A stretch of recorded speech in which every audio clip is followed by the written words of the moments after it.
Welcome to the Registry Insider. I'm Bill Seifarth, CEO for the National Registry of EMTs. We're coming to you from the EMS World Expo in Indianapolis for yet another episode.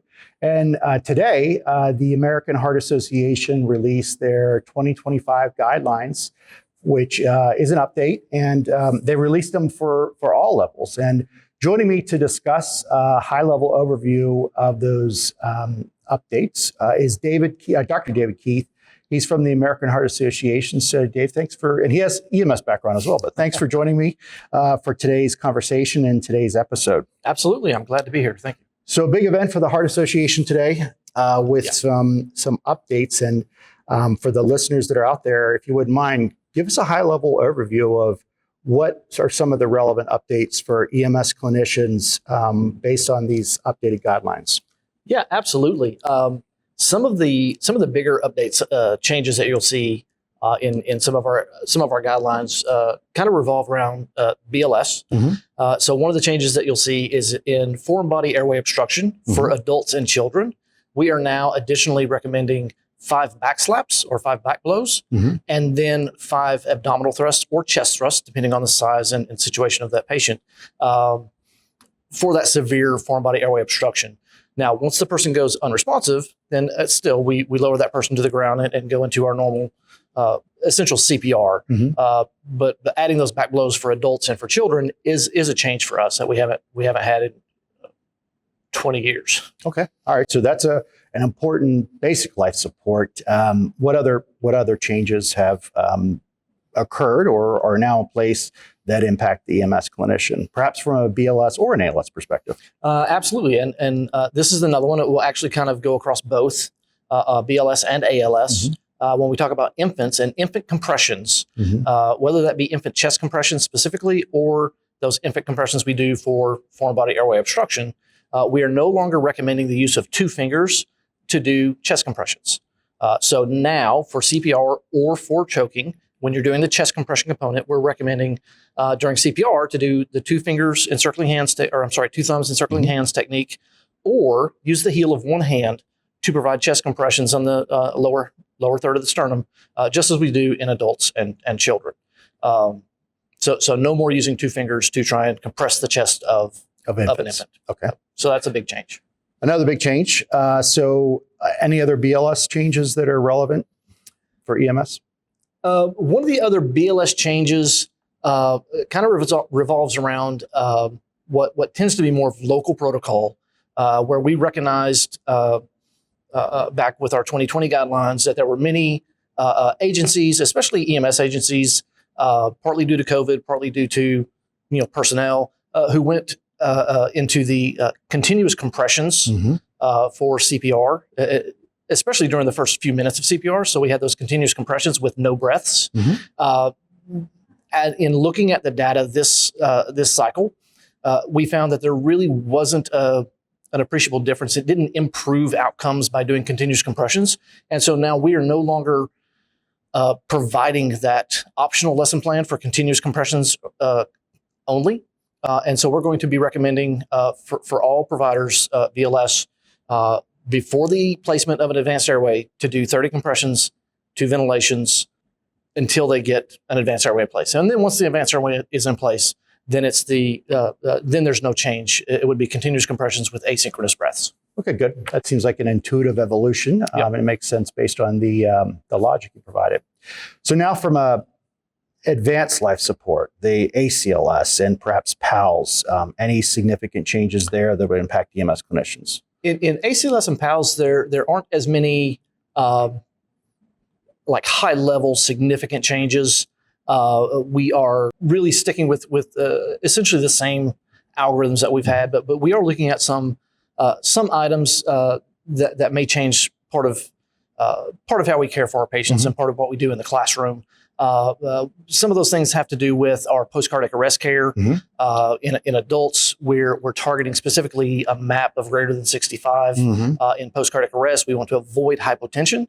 And so we're trying to make sure that we key that up and bring that to the forefront in post-cardiac arrest care, make sure that we're supporting blood pressure after ROSC before we really start trying to do a whole lot more.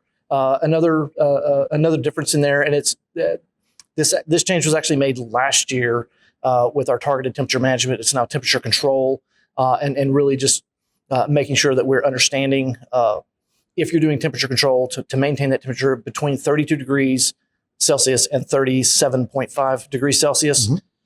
Pick the number that you're going to be on and try and maintain that for up to 72 hours or for at least 72 hours before they try and allow that temperature to change or try and warm them back up. And the other key to that, it's not just about dropping their temperature, it's about maintaining it, but also making sure that we don't allow that person to become hyperthermic. Okay. All right. That, again, an intuitive evolution as it relates to the standards. So some highlights for BLS, as well as not so many for advanced life support, ACLS. Yeah.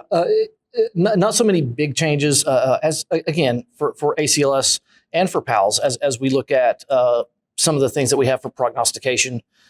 We want to make sure that we want to make sure that people are using end-tidal CO2 during their cardiac arrest because that does give us some insight into perfusion. It can also tell us when we have ROSC, absolutely. But the other key we want to make sure that we're highlighting is to not use end-tidal CO2 by itself to determine when to terminate resuscitation efforts. Okay. So it can be a part of it, but certainly you need to be looking at other models or other more data points before you make that decision to terminate resuscitation. One other question that I'm asked is, how does the American Heart Association come up with these recommendations or these guidelines? How's the sausage made? So the AHA guidelines come out of the ILCOR recommendations. So now we have the 2025 Consensus on Science and Treatment Recommendations, COSTAR, from ILCOR. Now we have some AHA. AHA is a part of the council of groups that work on ILCOR to make those recommendations, and so those are the Consensus on Science recommendations from ILCOR. Then the AHA gets with volunteers and consultants and experts in the field, and we put together our writing groups. And our writing groups and science experts then look at the recommendations that were put out in the Consensus on Science, and then they as a group come up with what our recommendations are going to be based off of that, and also based off of other research that writing group may look into. So if the consensus statement didn't look at a particular thing, but the writing group wants to look at that, or AHA has decided that we're going to look at a particular piece of a previous recommendation, then they'll also go out and do their own literature reviews, literature search, review that science, and then come up with a recommendation together. And then the writing group writes those recommendations. It goes through all the processes of AHA and being science reviewed and peer reviewed, blinded reviews, until we eventually get to what our recommendations are. Excellent. So I know we're kind of catching you off the cuff here. Yeah. So, and I appreciate you doing this all from memory, but has anything else popped in your head as far as perhaps other changes that are part of the 2025 guidelines? From a clinician standpoint, I can't think of any other significant changes coming right off the top of my head. Now, I would obviously recommend that everyone go and read the highlights. That's what I was going to say. Where can they go to get that? That was my next question. Yes, they should be able to go to cpr.heart.org. Would be one start. We also have a guidelines page. I believe it's I can't remember. And they could also Google it too. They could Google it. I don't remember the password guidelines right now. Or you can go to our publication circulation, where the full guidelines are released, and so they're fully available there, and you can read the full guidelines. And that's what I was going to say. I recommend that everyone go and at least read the highlights document, and then for those who are interested in a little bit more in-depth information, go and read the full guidelines document, and then it will have definitely a better explanation than I can do here today. Well, excellent. Well, David, thank you for joining me for this kind of impromptu 2025 AHA guidelines update. But thank you for what you do for the AHA and for joining me today. Certainly. Thank you for your time. Thanks for having me. Thank you as well for joining me. And as always, stay safe. Thank you for joining us for this episode. If you wouldn't mind, please click the like and subscribe buttons, as well as the notifications so you can get notifications of upcoming episodes. Also, for the latest and greatest happenings of the National Registry, feel free to go to nrmt.org. Thank you very much. And again, stay safe.